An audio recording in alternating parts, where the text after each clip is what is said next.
Thank you, President Eyring. Muchas gracias, presidente Eyring. Me encanta escuchar a mis hermanos y hermanas hablar. Los 10 mandamientos son fundamentales para las religiones cristiana y judía. Fueron dados por Dios a los hijos de Israel por medio del profeta Moisés.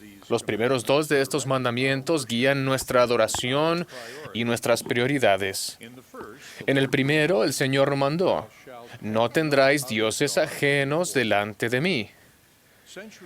Siglos más tarde, cuando a Jesús se le preguntó cuál es el gran mandamiento de la ley, Él contestó, como acaba de recordarnos el presidente Eyring: amarás al Señor tu Dios con todo tu corazón y con toda tu alma y con toda tu mente.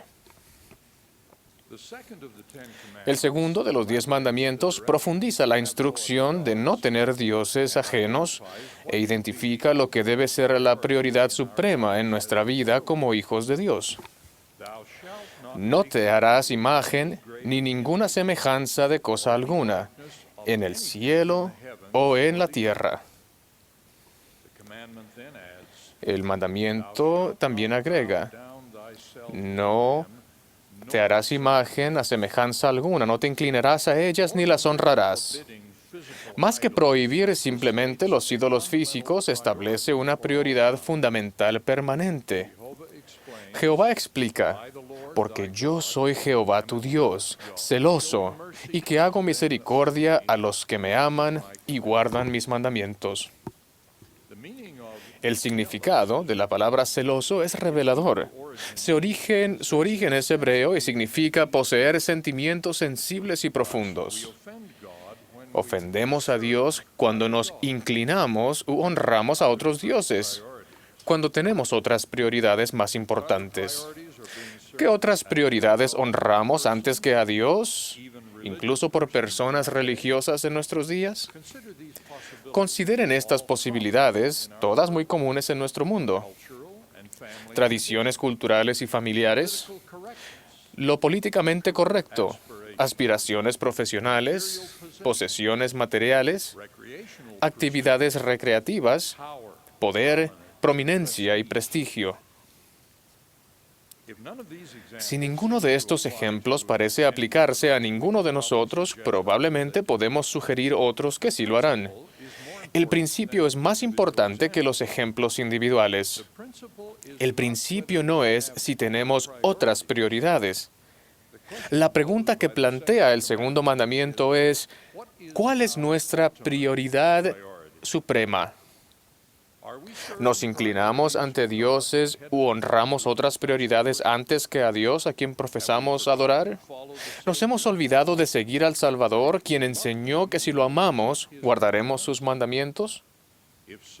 Si es así, nuestras prioridades están invertidas debido a la apatía espiritual y los apetitos indisciplinados tan comunes en nuestros días. Para los santos de los últimos días, los mandamientos de Dios se basan en forma inseparable en el plan de Dios para sus hijos, el gran plan de salvación. Este plan, a veces llamado el gran plan de felicidad, explica nuestro origen y destino como hijos de Dios. ¿De dónde venimos? ¿Por qué estamos aquí? ¿Y hacia dónde vamos? El plan de salvación explica el propósito de la creación y las condiciones de la vida terrenal, que incluye los mandamientos de Dios, necesidad de un Salvador y la función vital de la familia terrenal y eterna. Si nosotros, los santos de los últimos días que hemos recibido este conocimiento, no establecemos nuestras prioridades conforme a este plan, corremos peligro de estar sirviendo a otros dioses. El conocimiento del plan de Dios para sus hijos da a los santos de los últimos días una perspectiva única sobre el matrimonio y la familia. Correctamente se nos conoce como una iglesia centrada en la familia. Nuestra teología empieza con padres celestiales, y nuestra aspiración más elevada es lograr la plenitud de la exaltación eterna. Sabemos que esto es posible en una relación familiar. Sabemos que el matrimonio de un hombre y una mujer es necesario para el cumplimiento del plan de Dios. Solo este matrimonio proporcionará el entorno apropiado para el nacimiento terrenal y para preparar a los miembros de la familia de la vida eterna. Consideramos el matrimonio y el dar a luz y cuidar a las personas e hijos como parte del plan de Dios y como un deber sagrado de aquellos a quienes se les da la oportunidad de hacerlo. Creemos que los máximos tesoros en la tierra y en el cielo son nuestros hijos y nuestra posteridad.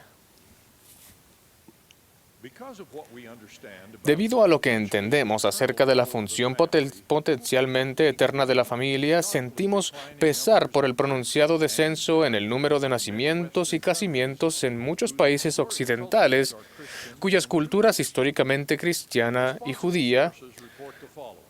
Fuentes responsables informan lo siguiente.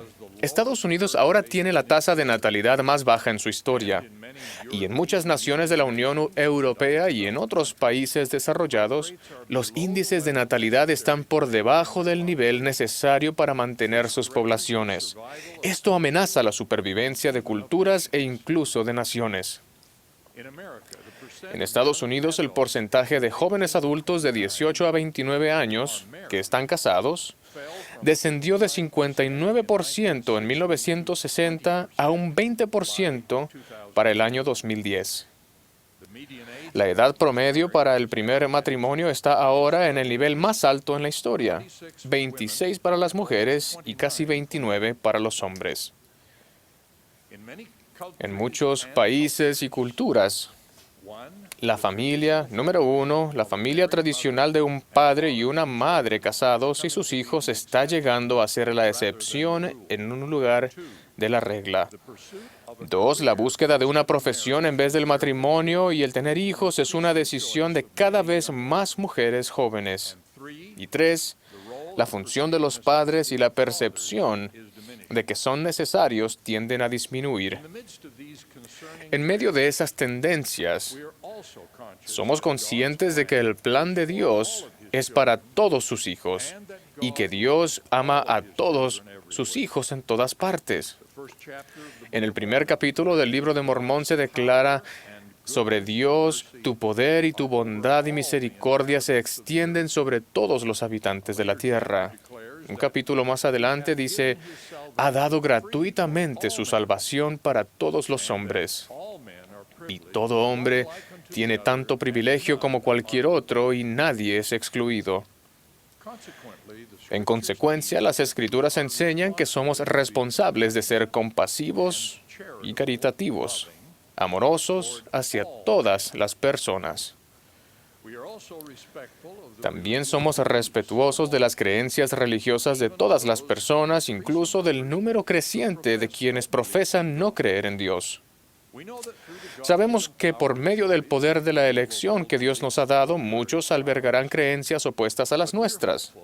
Pero esperamos que los demás sean igualmente respetuosos hacia nuestras creencias religiosas y comprendan que nuestras creencias nos obligan a decisiones y conductas diferentes a las de ellos. Por ejemplo, creemos que, como una parte esencial de su plan de salvación, Dios ha establecido como norma eterna que las relaciones sexuales deben ocurrir únicamente entre un hombre y una mujer que estén casados. El poder de crear vida es el poder más exaltado que Dios ha dado a sus hijos. Su uso fue ordenado mediante el primer mandamiento de Dios a Adán y Eva, pero se dieron otros importantes mandamientos para prohibir su mal uso. El énfasis que damos a la ley de castidad se debe a nuestra comprensión del propósito de nuestros poderes de procreación en el cumplimiento del plan de Dios. Fuera de los vínculos del matrimonio entre un hombre y una mujer, todos los usos de nuestros poderes de procreación son pecaminosos en uno u otro grado y están en contra del plan de Dios para la exaltación de sus hijos. La importancia que atribuimos a la ley de castidad explica nuestro compromiso con el modelo de matrimonio que se originó con Adán y Eva y que ha continuado a través de las épocas como el modelo de Dios para la relación procreadora entre sus hijos e hijas y para la crianza de sus hijos. Felizmente, muchas personas afiliadas a otras denominaciones u organizaciones están de acuerdo con nosotros en la naturaleza y la importancia del matrimonio. Algunos sobre la base de la doctrina religiosa y otros por lo que ellos consideran mejor para la sociedad. Nuestro conocimiento del plan de Dios para sus hijos explica por qué estamos afligidos que más y más niños nazcan fuera del matrimonio. Actualmente, 41% de todos los nacimientos en los Estados Unidos y que el número de matrimonios que viven juntos sin casarse haya aumentado considerablemente en los últimos 50 años. Hace 5 décadas, solo un pequeño porcentaje de los primeros matrimonios fueron precedidos por la cohabitación. Ahora, la cohabitación precede el 60% de los matrimonios. Y esto es cada vez más aceptado, especialmente entre los adolescentes. Datos recientes de una encuesta revelan que el 50% de los adolescentes manifestaba que el tener hijos fuera del matrimonio era un estilo de vida de mérito. Hay muchas presiones políticas y sociales para hacer cambios políticos y jurídicos, con el fin de establecer conductas opuestas a los decretos de Dios sobre la moralidad sexual y la naturaleza, y los propósitos eternos del matrimonio de tener hijos.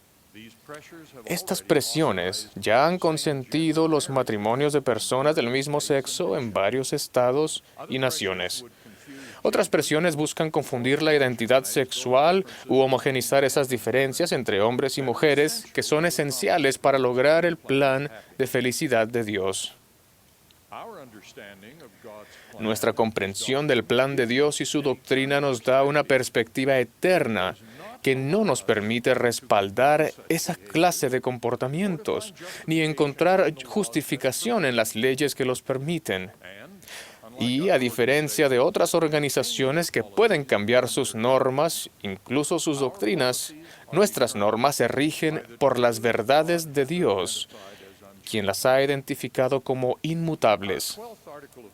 Nuestro 12º artículo de fe declara nuestra creencia en estar sujetos a la autoridad civil y obedecer, honrar y sostener la ley.